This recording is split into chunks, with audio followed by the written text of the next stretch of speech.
Egypt's civilization emerged as a marvel of ancient ingenuity, its advancements in architecture, mathematics, and astronomy outpacing other cultures of the time. The construction of the Great Pyramid of Giza is perhaps the pinnacle of this ingenuity, a structure so precise that its alignment with the cardinal points rivals modern GPS-based engineering. But Egypt wasn't an isolated phenomenon. The Indus Valley civilization had sophisticated city planning, the Sumerians of Mesopotamia had created cuneiform, and the Chinese Neolithic cultures were experimenting with bronze. What spurred these seemingly unconnected leaps in progress? Egypt's leap appears to stand apart, as if it was being guided by something far beyond human comprehension. The curious parallels between these civilizations raise questions. Was this explosion of progress purely coincidental? Or were there shared influences, obscured by time, that nudged humanity forward in multiple regions? As among Egypt's many mysteries is its obsession with the stars. The layout of the pyramids mirrors the Orion constellation, a fact first noted in ancient astronomy texts that were rediscovered by modern researchers. The Dendera zodiac, carved centuries later, suggests that Egypt's understanding of celestial patterns predates even the pyramid-building era. If this knowledge was entirely self-derived, why do similar celestial obsessions emerge elsewhere? The Nabta stone circle, predating the pyramids, aligns with significant astronomical events and suggests a foundation for the later achievements of Giza. Yet these alignments seem over-engineered, hinting at an external influence, a guiding hand teaching humans how to interpret the heavens for practical and metaphysical purposes. Could it be that such knowledge wasn't stumbled upon but passed down? And if passed, by whom? A recurring question in Egyptology revolves around how the ancient builders achieved such precision with seemingly primitive tools.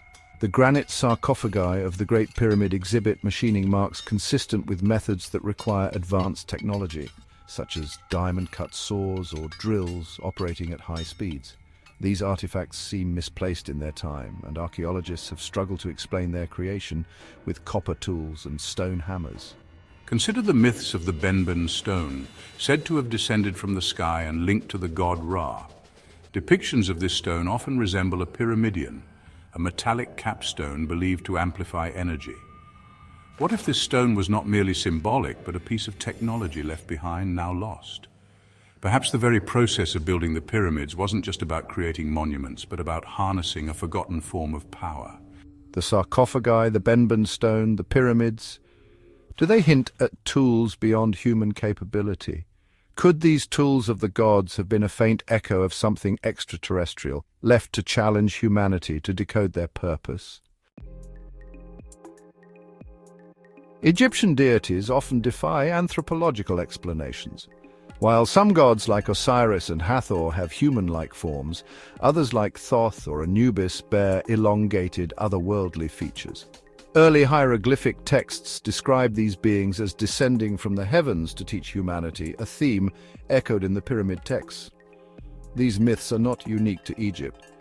In Mesopotamia, the Anunnaki were also said to descend from the heavens, sharing knowledge with humans. The Dogon tribe of West Africa, much later in history, claimed to have astronomical knowledge of Sirius passed down by star beings.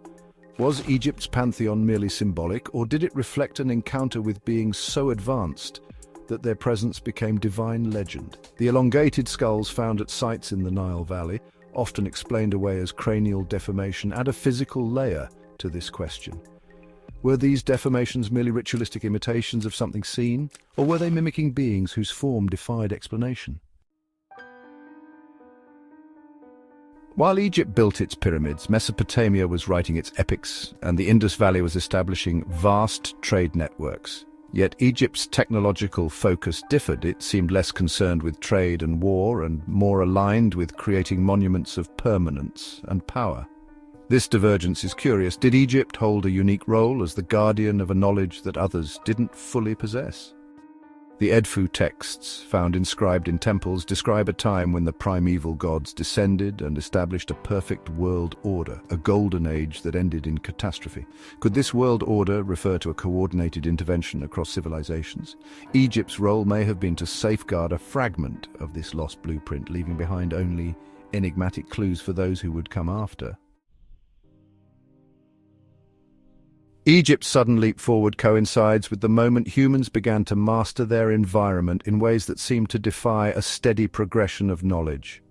The timelines of other civilizations, Sumerians, Indus Valley, and Neolithic China, suggest a parallel influence, as if progress wasn't organic but instigated in bursts. What's striking about Egypt is the stark permanence of its legacy. Its pyramids, hieroglyphs, and cultural markers remain unyielding to time, while the evidence of other ancient civilizations has faded into obscurity. Was Egypt meant to be a beacon, a deliberate remnant of an intervention meant to inspire or warn future generations? An absurd yet plausible conclusion. What if Egypt was chosen as a trial civilization? Its desert location, insulated from many external threats, made it ideal for preserving knowledge. The pyramids, rather than tombs, might have been multifunctional structures, astronomical markers, energy harnesses, and perhaps even a form of communication for the builders to return when humanity reached a certain level of understanding. The myths, the tools, the structures, they all point to a guiding force that never fully revealed itself.